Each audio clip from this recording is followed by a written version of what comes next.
This isn't a bloody game! You don't like a liar, Tom. If I find it in here, you know what'll happen, don't you? I'm not a liar! You lied! My dad didn't hurt anyone!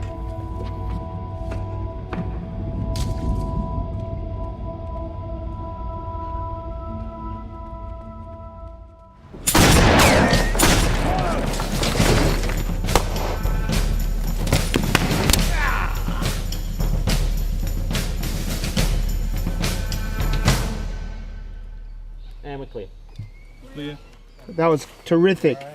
To me, it's what Aldgate stories are about, really, which, you know, they're kind of reflections of our time now, the time that we live in now.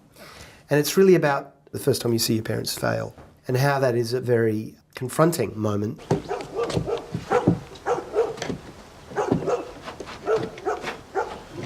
What can we do for you? You're a sick boy here. Won't last long if we don't get some shelter for the night. Go on.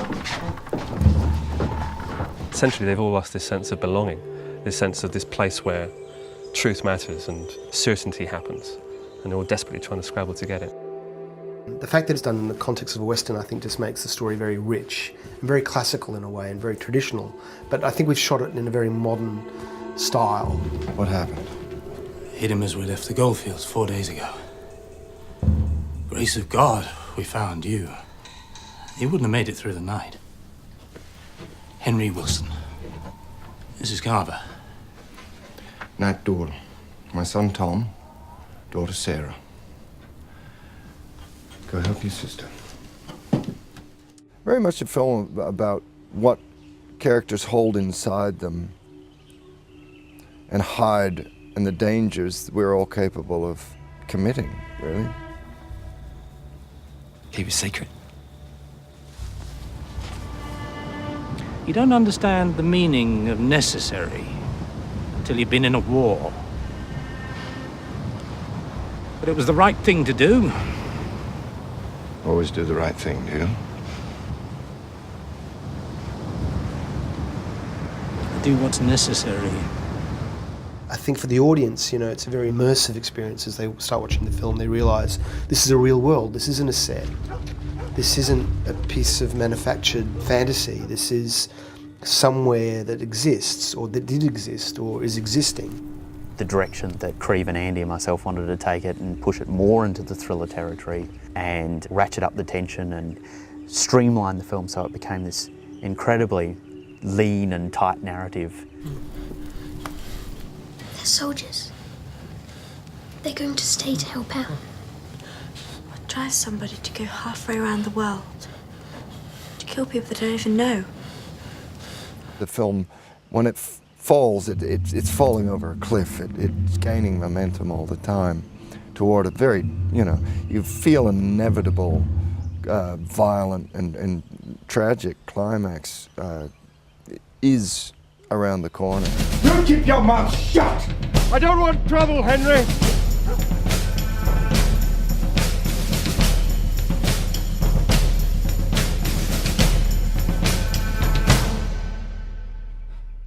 It ended up being fun working with Aidan and seeing what the day would bring. Coupled with that, he just delivers, you know, he's such an amazing performer. He just thinks everything through and is a well-tuned, oiled machine when he's on set. Let's go, let's go. No! Tom! Why don't you listen to me? What the hell's the matter with you? And the story's really about this boy, this young boy, Tom. The only world he's known is the world of the farm that he's been brought up on. And he worships his father.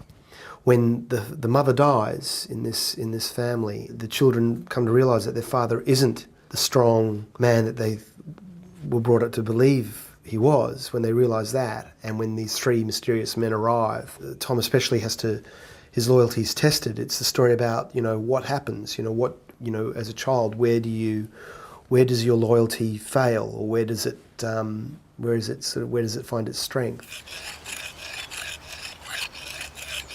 Everything all right, Tom? With the farm? With your dad? I suppose. We're here to help you, son. We're here to help you and your dad out. So if there's anything you need or anything you want to tell me, you can. Directing is 99% casting, and to me, Toby was like, you know, he made my job a dream because I really didn't have to direct him. If I have a rock or something to keep my foot steady. He played the character the way he knew the character had to be played, and I literally just had to say a bit quieter or a bit faster, or, you know, keep your tongue in or keep your mouth closed and don't blink here and, you know, blink there, and he did the rest. Action! Well, I think my character gets a bit kind of everything bad's happening to him, and his family's kind of lost control over him, things. Or he's lost control over his family and doesn't understand his family anymore.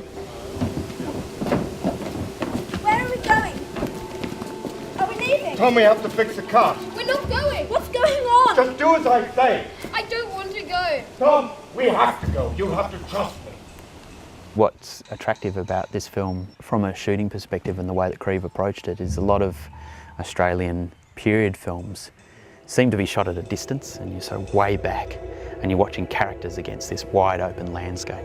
You don't really get emotionally involved in what's happening. And Kriv really likes getting right into the face of characters so that you feel part of what's happening. It's a different way of attacking this sort of genre and Australian period films.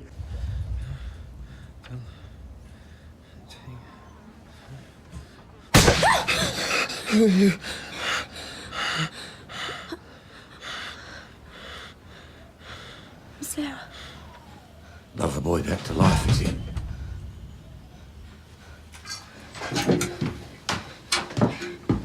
Excuse me. Excuse me.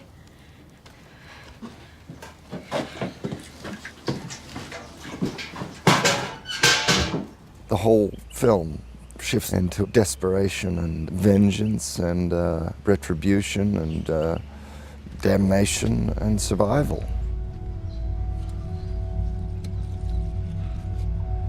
You know, nobody gets out of this film without a scratch.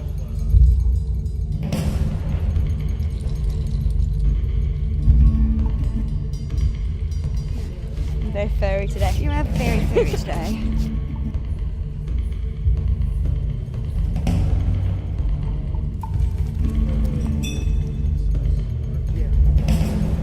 It's about truth and core belief.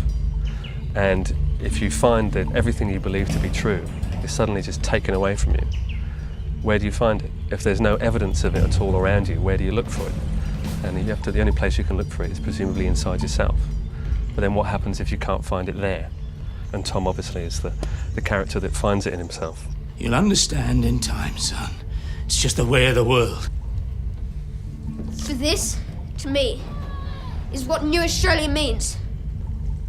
To the landless, the homeless, Tom, to those who long to be manly, to be true, to be what men should be. Bet you thought it was going to be all Henry bloody Lawson, didn't you?